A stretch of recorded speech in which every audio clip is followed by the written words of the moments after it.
The American founding fathers set up a political regime so that the majority would not have a tyranny over the minority, which is a laudable goal. They ensured that certain basic rights could never be violated by the majority, no matter how big that majority might be. This is all good and well, and this is a wonderful thing. It's created the Western democracies that we're all so proud of and which has created such an incredible civilization. But we have moved in a very nasty direction. We have moved into the era of the tyranny of the minority. Here's a true story. I once went out on a date with a blind girl. Yeah, not kidding. She was blind, really blind, okay? She sort of like saw light vaguely, right? But she was blind. And so one time we went out for drinks, and it was a very interesting conversation and whatnot. Just because she was blind didn't mean that she didn't have, you know, all her marbles. She talked like just any other woman. And we were talking, and we were crossing a street, and it was relatively late at night. And as we were crossing the street, at the intersection, there was this pinging noise, you know, this tick, tick, tick noise that was done so that people who couldn't see could recognize when the light had turned green. Like anybody sensible, I thought that this was perfectly fine. You know, there was aid to a disabled person or a class of disabled people. But I thought to myself, you know, it must be really annoying to be hearing that ticking at night, say after 10 p.m. You know, because there were apartments around that intersection. In fact, this was all over the city where this was taking place. And there were apartments around these intersections where you'd hear this noise, this ticking noise for the crosswalk. And I said out loud how annoying that must be for the residents there. And all of a sudden this blind girl said, no, that this should be the case. They should have the ticking all the time. Now, of course, I thought to myself, you know, around any given intersection, there might be, say, 100 people living there who could hear the ticking at night, the ticking in the middle of the night when everybody is trying to get some sleep. And I thought to myself that anybody hearing that ticking would be incredibly annoyed. And I said so. I said, well, yeah, it's perfectly reasonable to have the ticking at the crosswalk during the daytime and the early evening, perhaps even at the late evening, like up to, I don't know, 9 o'clock, 10 o'clock. But at 1 in the morning, 3 in the morning, very few, if any, people are going to be around, and how many of them are going to be blind? But this blind girl was adamant. She insisted that the ticking ought to be going on 24/7. Because she argued that even if there was one blind person in the middle of the night at like 4 in the morning, well, if they couldn't hear it, they might, you know, suffer an accident. And I thought to myself, this is insane. See? Completely insane. Because one lone blind person means that hundreds of people have to be annoyed all night with the ticking at the crosswalk. And I thought to myself, that is the tyranny of the minority. That is the tyranny that comes from good intentions. Because nobody's saying that blind people shouldn't have assistance of one sort or the other so that they can cross the street in relative safety. Nobody's saying that. I certainly wasn't arguing that. But I was arguing that all of these people living around any given intersection with this constant ticking noise all night, well, they wouldn't get any sleep now, would they? It would deteriorate their quality of life severely, because you really do need sleep. And I've read a little bit about sleep studies recently, and I learned how truly essential sleep is. A good night's rest is essential, 8 hours, no exception. But this blind girl was saying, no, no, no. All those other people living around that intersection with the ticking will have to suffer, so that possibly one blind person in one night out of 100 will not get run over by any car when he or she decides to cross the street at 4 in the morning, when of course there are no cars. It got me thinking, and I realized that in so much of our society we have capitulated to the will of the minority because we feel that we ought to, because we feel that, you know, poor thing, poor blind person, poor deaf person, poor this person, that person with whatever disability. I mean, how many blind people are there really? Ask yourself that question. You know, maybe 2% of the population, maybe. I doubt if it's that many, but let's just say 2% of the population. 2% of the population, and what? The 100% of the population living around a particular intersection with that annoying ticking noise will have to just put up with it, and their quality of life will suffer because of it. And we do this all the time. We bow down to the needs, or not even the needs, but the convenience of a minority. The convenience of a minority, and deteriorate our own quality of life.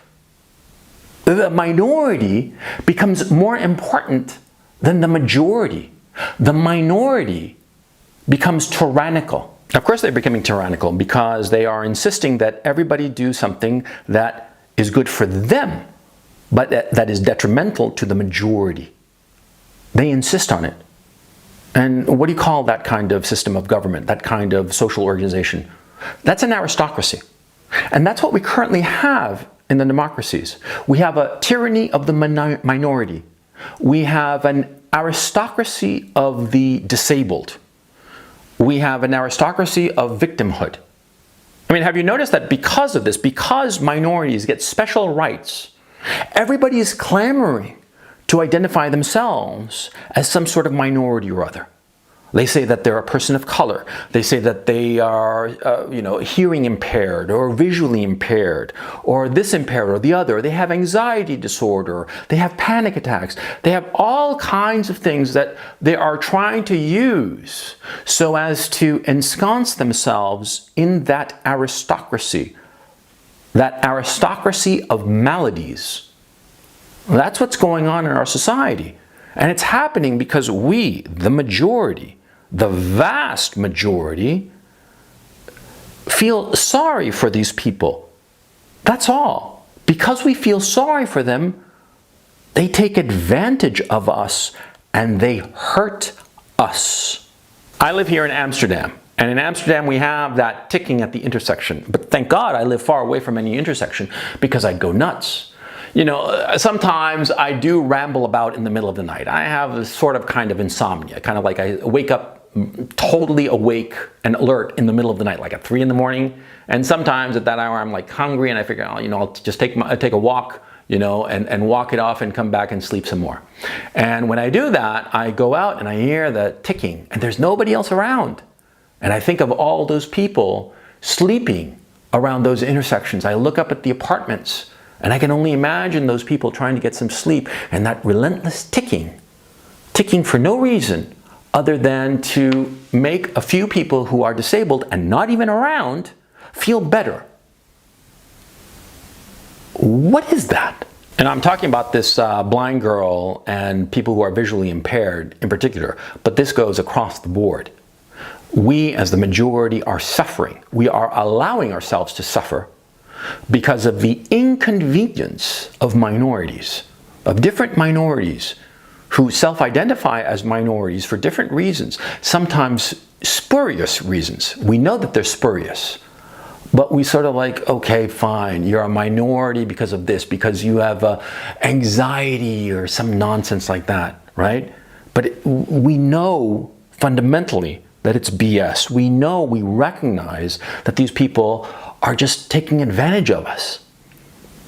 And we, as the majority, should not only realize this, we should stand up and we should begin to say, no, we won't be hurt in order to make your life a little bit better. No, we will not create a society that is detrimental to the majority, detrimental to the society and the health of the society overall, just to appease you. No, we are not going to bend the knee to a tyrannical minority. No, we are not going to allow you to use our native good nature against us, because that's what's going on. These people use our compassion, our generosity, our kindness against us to hurt us. This blind girl that I was talking about that started this train of thought in my head, I have nothing against her, but I recognize that she's taking advantage of the majority. And she was a nice enough person, but this is the truth. And we should recognize that when some person, in this case, a poor, pretty little blind girl, right?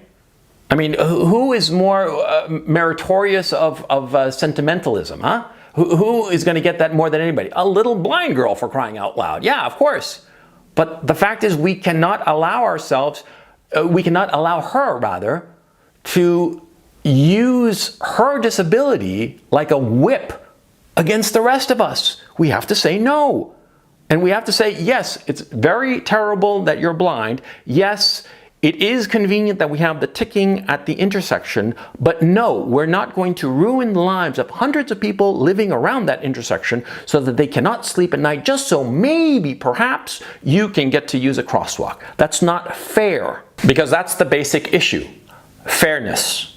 It's not fair that these tyrannical minorities are hurting our society overall and hurting each of us individually just so that they can feel a little bit better about themselves. It's just not fair. It's not fair that we are turning our society around and hurting ourselves, hurting the majority in order to appease these minorities. And when I talk about these minorities, it's not racial. No, it's all the minorities. The racial minorities, the minorities because of disability, the minorities because of some infirmity or other, the minorities, even every kind of self-described minorities, sexual minorities, who cares what kind of minorities they might happen to be? Why is it that they should be hurting the vast majority of people? It's not fair. And we should have the moral self-confidence to say so. I told this blind girl that it was unfair. And you know, I got virtual daggers because of it. Oh man, I mean, I was like practically a Nazi. But what I was saying was true. Why is the convenience of a vanishingly small minority of people worth more than the long-term comfort of the people living around that intersection? It's a reasonable question, and her position was unreasonable.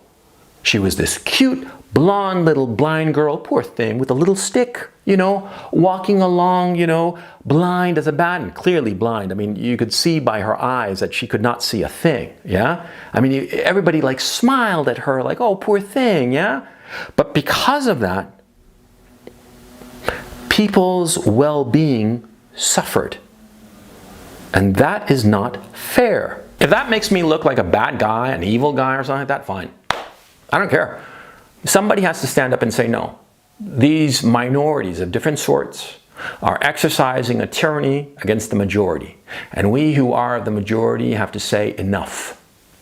I mean, I don't know about you, but I'm tired of the ticking at the intersection at night.